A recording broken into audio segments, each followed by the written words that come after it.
Assalamualaikum warahmatullahi wabarakatuh. Selamat pagi semuanya, semoga sehat selalu. Pada kesempatan kali ini, kami dari kelompok 3 akan mempresentasikan sebuah tema tentang usia perkawinan. Sebelum itu, perkenalkan saya Siti Lailatul Masruroh dengan NIM 192111267, ditemani oleh partner saya Diki Hendra Wahyudi dengan NIM 192111256. Langsung saja, menikah atau tidak menikah adalah sebuah pilihannya. Tapi orang yang memilih menikah, harapannya ketika mereka menikah akan terbentuk keluarga yang harmonis dan bahagia, serta selalu dikelilingi oleh kasih sayang. Nah, untuk mencapai harapan tersebut, tentunya banyak faktor yang harus diperhatikan oleh mereka yang memutuskan untuk menikah. Salah satunya, faktor yang paling penting adalah mengenai usia perkawinan. Pernikahan dinilai bukan sekedar tali pengikat untuk menyalurkan kebutuhan biologis saja, tapi pernikahan itu juga harus menjadi media aktualisasi ketakwaan. Oleh karena itu, untuk memasuki jenjang pernikahan dibutuhkan persiapan yang matang, kayak kematangan fisik, psikis, maupun spiritual. Nah, batas usia dalam melaksanakan perkawinan itu sangat penting karena dalam perkawinan menghendaki kematangan psikologis. Kematangan psikologis merupakan aspek yang sangat penting untuk menjaga kelangsungan perkawinan. Keberhasilan rumah tangga sangat banyak ditentukan oleh kematangan psikologis, baik suami maupun istri. Kematangan psikologis ini dapat ditentukan dengan kematangan usia pasangan yang akan melangsungkan perkawinan. Jadi, kalau usia pasangannya terlalu muda, resiko perceraiannya itu juga tinggi karena kurangnya kesadaran untuk bertanggung jawab dalam kehidupan berumah tangga. Karena kan perkawinan yang sukses sering ditandai dengan kesiapan memiliki tanggung jawab. Langsung masuk ke materi kita pagi ini, yakni mengenai batas usia perkawinan menurut undang-undang. Nah, teman-teman, dalam pasal 6 Undang-Undang Perkawinan itu disebutkan syarat-syarat perkawinan. Di ayat 1, perkawinan itu harus didasarkan atas persetujuan kedua calon mempelai. Dan ayat 2, untuk melangsungkan perkawinan, seseorang yang belum mencapai 21 tahun harus mendapat izin dari orang tua. Nah, dari bunyi pasal 6 ayat 1 dan 2 undang-undang tersebut dapat kita ketahui bahwa calon pengantin yang berumur di bawah usia 21 tahun dianggap belum dewasa. Untuk itu, perlu mendapat izin dari kedua orang tua, yang merupakan salah satu syarat untuk dapat melangsungkan suatu pernikahan atau perkawinan. Adapun menurut Undang-Undang Nomor 1 Tahun 1974 tentang perkawinan, terdapat dalam pasal 7 ayat 1 dikatakan bahwa perkawinan hanya diizinkan bila pria mencapai umur 19 tahun dan pihak wanita mencapai umur 16 tahun. Namun kemudian ditetapkan Undang-Undang Nomor 16 Tahun 2019 mengenai perubahan atas Undang-Undang Nomor 1 tadi tentang perkawinan. Dalam pasal 7 ayat 1 mengungkapkan bahwa perkawinan hanya dapat diizinkan apabila pria dan wanita tersebut sudah mencapai batas umur 19 tahun. Itu menurut undang-undang. Nah, sekarang kita akan membahas yang menurut hukum Islam. Imam Syafi'i sendiri berpendapat bahwa batasan usia menikah sebenarnya itu nggak ada dalam hukum Islam. Beliau, Imam Syafi'i, tidak melarang pada usia berapapun seorang diperbolehkan melangsungkan perkawinan. Namun, beliau menganjurkan seseorang yang boleh melakukan perkawinan idealnya ketika seseorang tersebut sudah baligh. Berkaitan dengan usia baligh, para ulama ini sepakat bahwa haid merupakan bukti seorang wanita sudah baligh. Nah, haid ini kedudukannya sama dengan mengeluarkan sperma bagi laki-laki. Selanjutnya, batas umur minimal tidak terdapat dalam berbagai mazhab secara konkret yang dinyatakan dalam bilangan angka. Seperti yang saya jelaskan tadi bahwa dalam Islam itu adanya adalah istilah baligh sebagai batas minimalnya. Para ulama mazhab sepakat bahwa haid merupakan bukti kebalikan seorang wanita. Kemudian menurut Syafi'i dan Hambali menyatakan bahwa usia baligh untuk anak laki-laki dan perempuan itu 15 tahun. Sedangkan Maliki menetapkan usianya 17 tahun. Beda lagi dengan Hanafi yang menetapkan usia baligh untuk anak laki-laki adalah 18 tahun, sedangkan perempuan adalah 17 tahun. Selanjutnya adalah kita menganalisis batasan usia perkawinan ini. Lebih cenderung kepada sisi psikologisnya ya. Nah teman-teman, sebuah studi terbitan Journal of Social and Personal Relationship tahun 2012 itu mengatakan bahwa umur 25 tahun itu batas usia paling ideal untuk menikah. Sementara itu, Biro Sensus Amerika Serikat tahun 2013 melaporkan bahwa usia ideal menikah itu mulai dari usia 27 tahun untuk perempuan dan 29 tahun untuk si pria. Jadi bisa kita simpulkan bahwa usia ideal menikah yang terbaik itu sekitar umur 27-28 sampai 30-an tahun.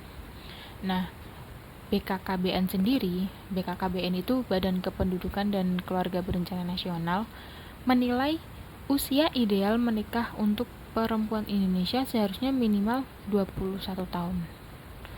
Nah, teman-teman, di sini ada beberapa pertimbangan untuk menentukan batasan usia yang ideal dalam sebuah pernikahan. Yang pertama ada kematangan fisiologis atau kejasmanian. Untuk melakukan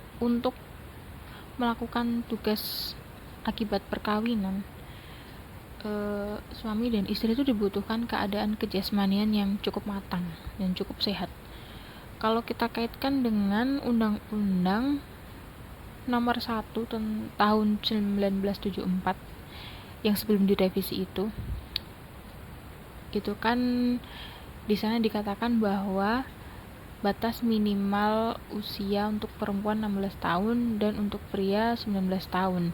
Nah, kematangan fisiologis atau kejasmanian seseorang pada umur segitu itu biasanya telah tercapai.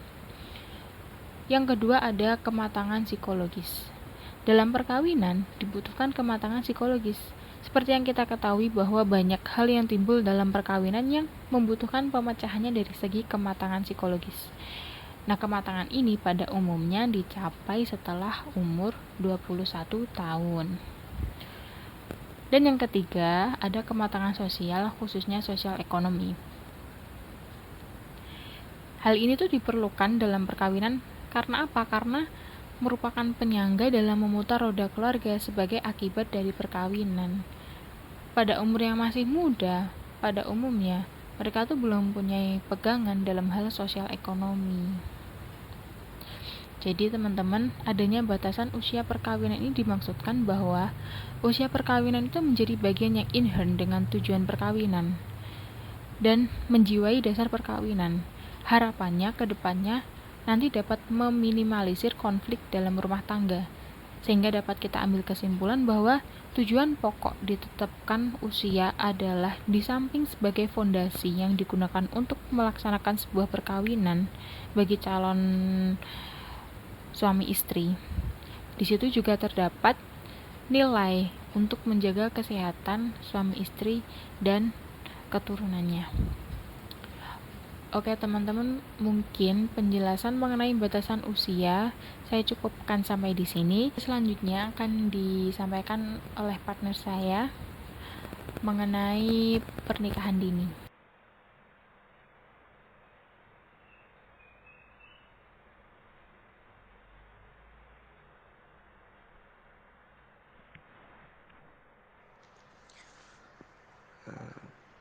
Oke, kemudian saya akan melanjutkan dari presentasi Mbak Leli, yaitu tentang pernikahan dini ya.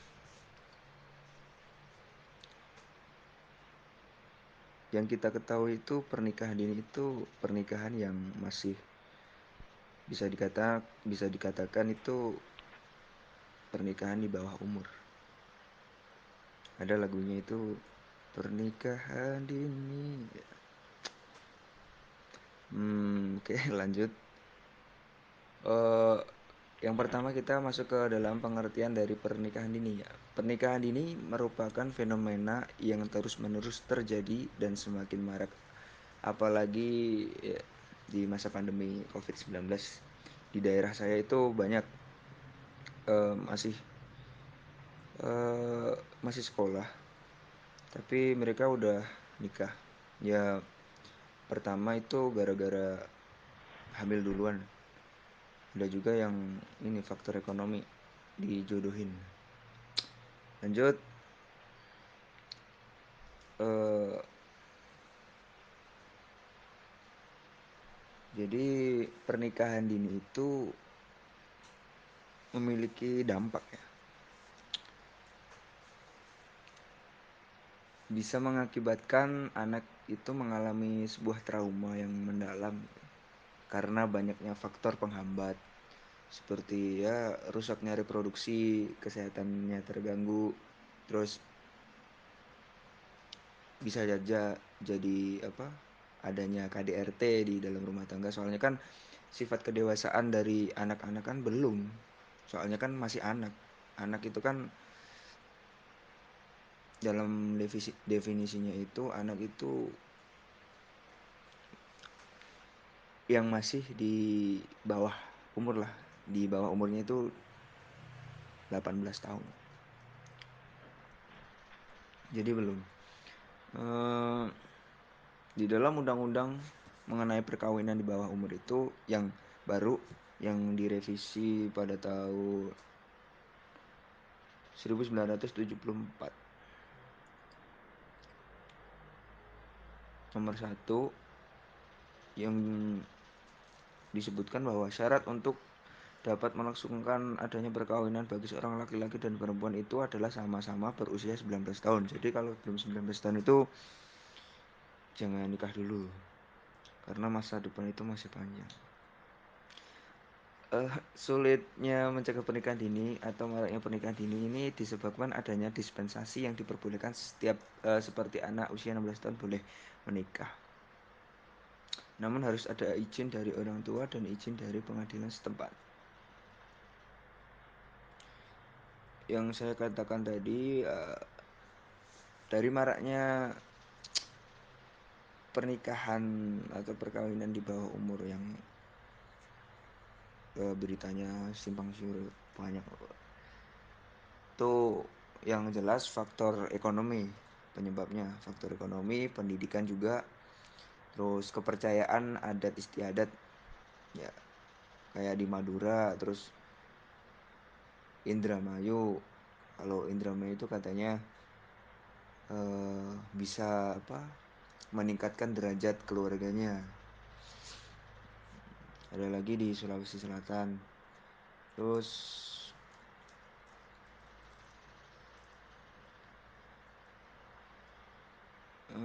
pernikahan dini ini juga biasanya ada juga yang di ini nikah siri, nikah yang sembunyi-sembunyi. Jadi yang tahu cuma belah apa, si pelakunya gitu.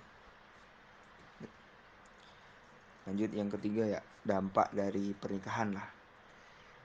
Sama kayak tadi, dampak yang mungkin terjadi akibat pernikahan di usia dini sebelumnya dikatakan bahwa anak itu memiliki beberapa hak. Dari konvensi perserikatan bangsa-bangsa itu ada 10 hak ya yang diberikan itu. Yang pertama itu ya hak bisa bermain, hak untuk mendapatkan pendidikan, hak untuk mendapatkan perlindungan, hak untuk mendapatkan adanya identitas, terus hak untuk mendapatkan status akan kebangsaan atau kewarganegaraan ya. Belum ya. Nah, ya pokoknya. Terus hak untuk akses akan kesehatan ya seperti imunisasi kalau anak ya. Terus hak untuk mendapatkan makanan, bisa rekreasi, terus untuk mendapatkan kesamaan atau kesetaraan lah, terus mendapatkan perlakuan yang layak, jadi tidak ada kekerasan atau atau diskriminasi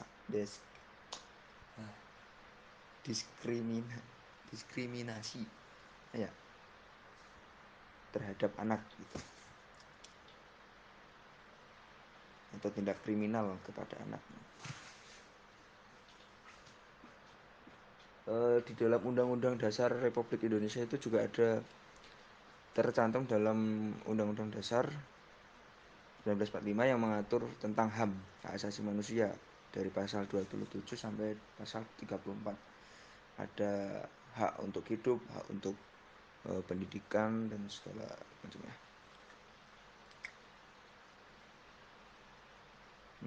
Ya, akan saya sampaikan bahwa berikut dampak yang ditimbulkan dari pernikahan dini ya. Yang pertama itu, pernikahan yang dibangun mungkin akan menuai banyak kesulitan ya, karena belum terbentuknya sifat kedewasaan, sifat tanggung jawabnya juga mungkin masih belum tertata tuh.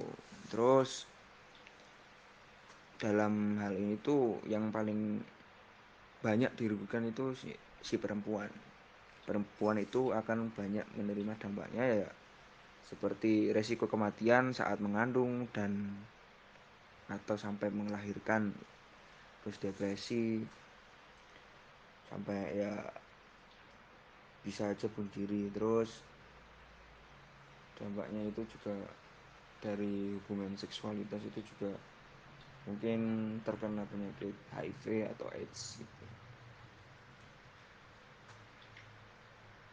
Bisa menyebabkan gangguan jiwa, psikologis, depresi. Terus masih banyak lagi dampaknya. Mungkin dari saya cukup seperti itu ya pembahasan tentang pernikahan dini. Mungkin nanti bisa dilanjutkan dalam sesi pertanyaan. Mungkin nanti akan kita ambil beberapa pertanyaan untuk kita jawab, dan selebihnya nanti bila mana ada materi yang kurang benar atau mungkin ada kekeliruan, kami mohon maaf atas segala kesalahan yang ada gitu. Terima kasih atas attentionnya, atas perhatiannya terhadap perkuliahan di hari ini. Kami sebagai pemateri berterima kasih dan mengucapkan maaf dan berterima kasih. Lanjut ke sesi pertanyaan nggih. Terima kasih.